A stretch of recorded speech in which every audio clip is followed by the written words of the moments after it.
நாங்கள் தமிழ் தேசிய கூட்டமைப்பு இந்த அரசாங்கத்தை நம்பி அவர்களுக்கு பல விதத்தை ஆதரவை மறைமுகமாக கொடுத்துக் கொண்டிருக்கிறோம். ஆனால் எங்களுக்கு ஏற்ற ஆதரவை இன்னும் அவர்கள் வழங்கவில்லை. குறிப்பாக நாங்கள் இந்த ஆட்சி மாற்றத்தின் பின் கிழக்கு மாகாண சபையில் முதலமைச்சர் பதவியை எதிர்பார்த்தோம். ஜனாதிபதியோ அல்லது பிரதமரோ அதற்கு ஆதரவு தந்து அந்த முதலமைச்சர் பதவியை எங்களுக்கு வழங்கவில்லை. அதன் பின்பாடு நாங்கள் எதிர்பார்த்தோம் சிறைச்சாலையில் இருக்கின்ற எங்களது உறவுகளை மனிதாபிமான அடிப்படையில் விடுதலை செய்வார்கள் என்று எதிர்பார்த்தோம், பேசினோம். அது சில உறுதிமொழிகள் கூட கொடுத்தார்கள். எங்கள் தலைவருக்கு கூட அவ்வாறான நிலைமை ஏற்படுத்தப்படலாம் என்ற வகையில் அவர்கள் பேச்சு அமைந்திருந்தபடினால் விடுதலை ஆகுவார்கள் என்று தலைவர் சந்தோஷமாக கருத்து வெளியிட்டார். ஆனால் அதையும் அவர்கள் ஏமாற்றி விட்டார்கள்.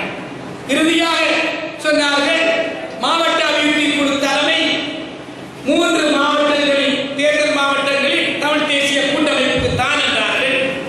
அது சம்பந்தமாக பல உதாரணமான நடவடிக்கையை மேற்கொண்டார்கள்.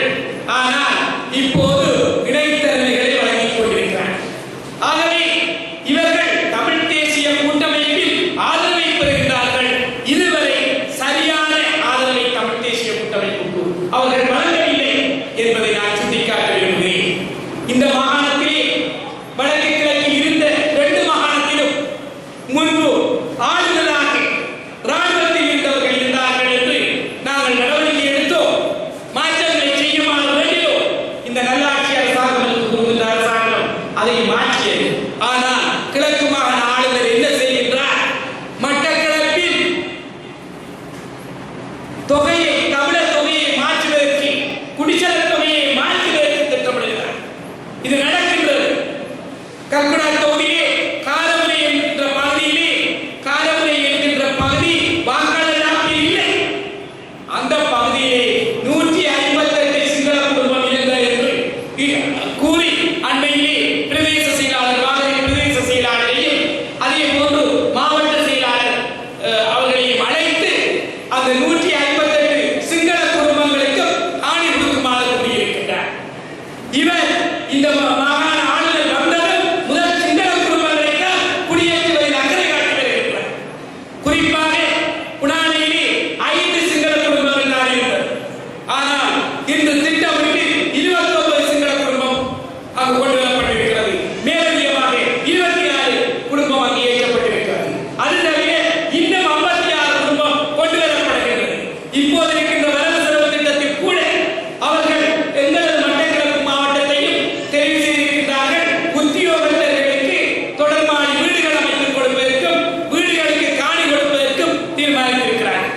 அவ்வாறான தீர்மானங்கள் நிறைவேற்றப்படுமாக இருந்தால் நாங்கள் தெரிவிக்கிறோம், மட்டக்களப்பு மாவட்டத்தைச் சேர்ந்தவர்களுக்கு தான் நீங்கள் வழங்க வேண்டும். வெளியிடங்களில் இருந்து இங்கு கொண்டு வந்து காணிகளை கொடுத்து வீடுகளை கொடுத்து குடியேற்றக்கூடாது என்று நாங்கள் வலியுறுத்துகின்றோம். ஆகவே மறைமுகமான சதியை செய்வதில் இந்த ஐக்கிய தேசிய கட்சி அரசாங்கம் செயல்பட்டு வருகின்றது. நாங்கள் மிகவும் அவதானமாக இருக்க வேண்டும் என்பதை இந்த இடத்திலே கூறிக்கொண்டு என்னையும் இந்த நிகழ்வுக்கு அழைத்த உங்களுக்கு நாங்கள் சிந்திக்கிறோம். நிச்சயமாக ஒரு அரசியல் பிரச்சனை தீர்வு ஒன்று வேண்டும். இந்த அரசியல் பிரச்சனை தீர்வுக்காகத்தான் தமிழ் தேசிய கூட்டமைப்பு ஒரு இணக்கப்பாட்டு அரசியல் போன்று அரசாங்கத்துடன் நடந்து கொண்டிருக்கிறது. அரசாங்கம் எவ்வளவு தமிழ் தேசிய கூட்டமைப்பை புறந்தள்ளினாலும் கூட இந்த இனப்பிரச்சனை தீர்வு ஒன்று வர வேண்டும் என்பதற்காக தலைவர் சம்பந்தரையா அவர்கள் எல்லாவற்றையும் அவர்கள் பொறுத்துக் கொண்டு இந்த இனப்பிரச்சனை தீர்வு எட்டும் வரை நாங்கள் பகைத்துக் கொள்ளக் கூடாது என்பதற்காக ஒரு இணக்கப்பாட்டு அரசியலிலே அவர் இருந்து கொண்டிருக்கிறார். எதிர்கட்சி வரிசையிலே இருந்தாலும் கூட நான் நினைக்கிறேன், ஒரு நாளும் தமிழ் தேசிய கூட்டமைப்பு ஆகின பிறகு அரசாங்கத்தை வரவு செலவு திட்டத்திலே ஆதரித்து கைவேற்றியது தமிழ் தேசிய கூட்டமைப்புக்கு வரலாறு இல்லை. ஆனால் இந்த முறை ஆதரித்து கைவேற்றிருக்கிறார்கள் என்றால் அந்த அரசியல் தீர்வு ஒன்றை நமது தமிழ் சமூகம் பெற்றுக் கொள்ள வேண்டும் என்பதற்காக அவர் பொறுமை காக்கிறார். ஆனால் அரசாங்கம் அரசியல் தீர்வு ஒரு கிராம ராஜ்யம்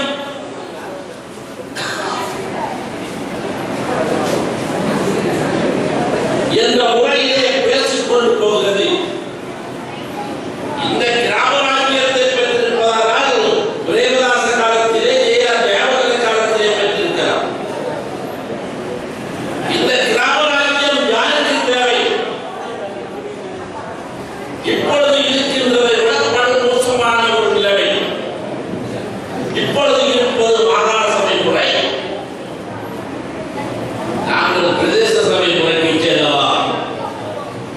பிரதேச சபை மூலம் கிராம ராஜ்யத்தை ஏற்படுத்தி அரசியல் தீர்வு காண முடியுமா? இது கேள்வியாக இருக்கிறது. வருகின்ற ஆண்டு தை மாதத்திலே அவர்கள் பாராளுமன்றத்தை ஒரு அரசியல் அமைப்பு பேரவையாக மாற்றுகிறார். மாற்றி ஆலோசனை எடுக்க போகிறார். ஒரு அரசியல் அமைப்பு ஒன்று உருவாக போகிறது. இந்த நாட்டுக்கு ஒரு அரசியல் அமைப்பு உருவாக வேண்டுமானால் தமிழ் மக்களின் இனப்பிரச்சனை தீர்வை அவர்கள் அறிவிக்க வேண்டும். இனப்பிரச்சனை தீர்வை அறிவிக்காமல் அரசியல் அமைப்பிலே அரசியல் அமைப்பு சட்டத்திலே எந்த விதமான மாற்றத்தை ஏற்படுத்தலாம்? அது ஒரு கேள்விக்குறியாக இருக்கிறது. ஆகவே அரசியல் அமைப்பை மாற்றுவதற்கு முதல் அரசாங்கம் தமிழரின் இனப்பிரச்சனை தீர்வுக்கு வழிகாண வேண்டும். அதைத்தான் தமிழ் தேசிய கூட்டமைப்பு கேட்டிருக்கின்றது. தமிழ் தேசிய கூட்டமைப்பு கேட்டிருக்கின்றது. இப்படியாக